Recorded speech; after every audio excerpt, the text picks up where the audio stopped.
Hey guys, welcome back to Fetch Alarm on the Today I'm going to start to read chapter 3.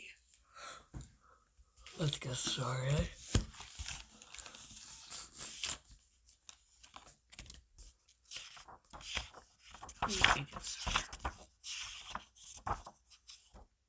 I'll read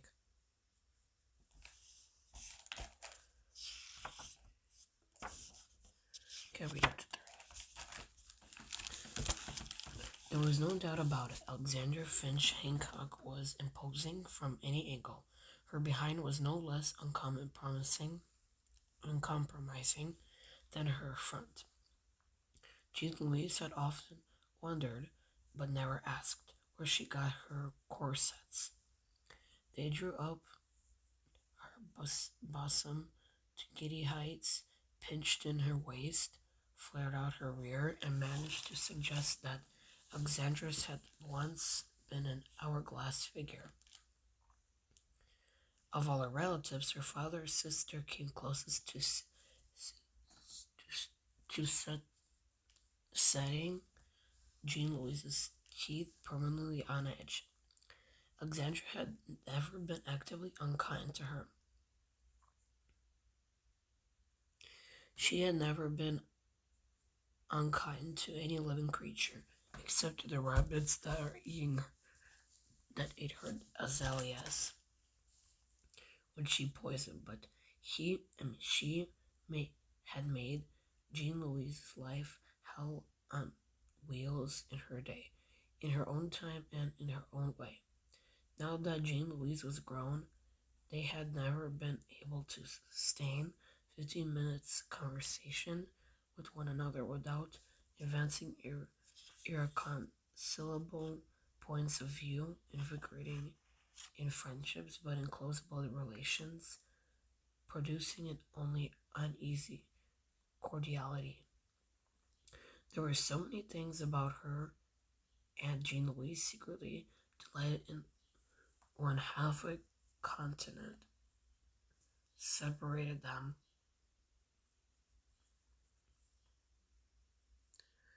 Which on contact were abrasive.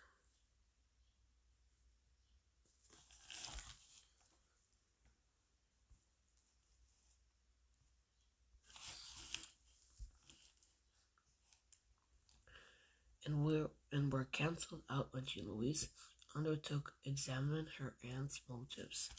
Alexandra was one of those people who had gone through life at no cost to themselves. Had she been obligated to pay any emotional bills during her earthly life, Jean Louise could imagine her stopping at the check-in desk and demanding a refund.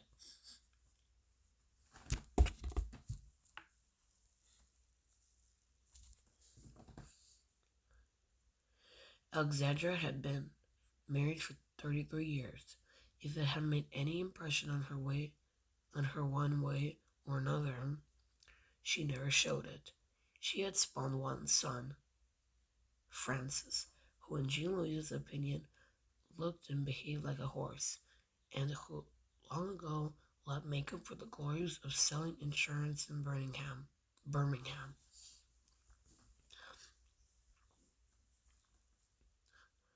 It was just, well,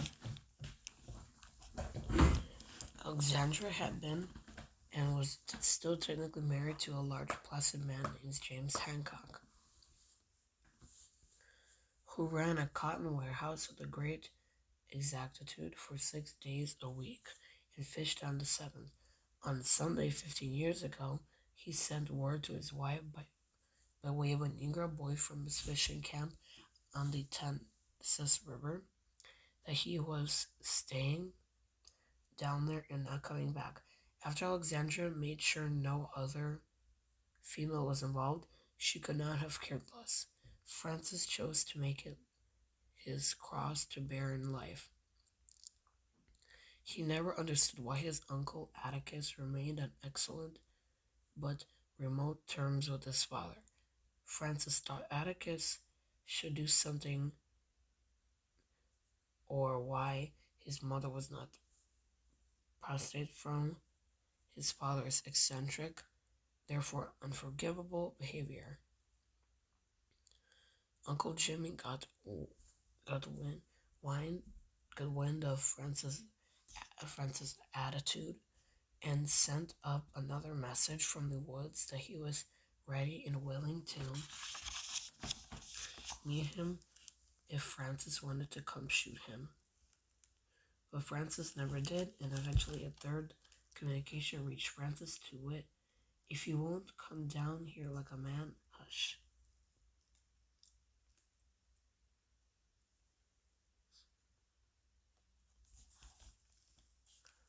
Uncle Jimmy's defecation caused not a ripple on Alexandra's bland horizon. Her missionary society refreshments were still the best in town. Her activities in Macomb's 3 cultural clubs increased. She improved her collection of milk glass when Atticus pried Uncle Jimmy's money loose from him. In short, she despised men and thrived out of their presence. That her son had developed all the latent, latent, latent characteristics of a $3 bill escaped her notice. All she knew was that she was glad he had lived in Birmingham because he was oppressively devoted to her, which meant that she felt obligated to make an effort to reciprocate, which she could not with any spontaneity do. To all parties present and participating in the life of the county, however, Alexandra was the last of her kind. She had riverboat boarding school manners. Let any moral come along, and she would uphold it. She was a disapprover. She was an incurable gossip. When Alexandra went to finishing school, self-doubt could not be found in any textbook, so she knew its meaning. She was never bored, and given the slightest chance, she would exercise her royal prerogative. She would arrange, advise, caution, and warn. She was completely unaware that with one twist of the tongue, she could plunge Jean Louise into a moral turmoil by making her niece doubt her own motives and best intentions by tweaking the Protestant Philistine strings of Jean Louise's conscience until they vibrated like a spectral zither. Had Alexandra ever pressed Jean Louise's vulnerable points with awareness, she could have added another scalp to her belt. By her years of tactical study, Jean Louise knew her enemy.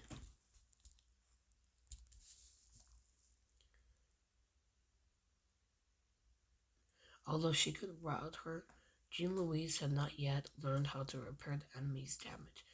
The last time she skirmished with Alexandra was when her brother died. After Jem's funeral, they were in the kitchen cleaning up the remains of the tribal banquets that are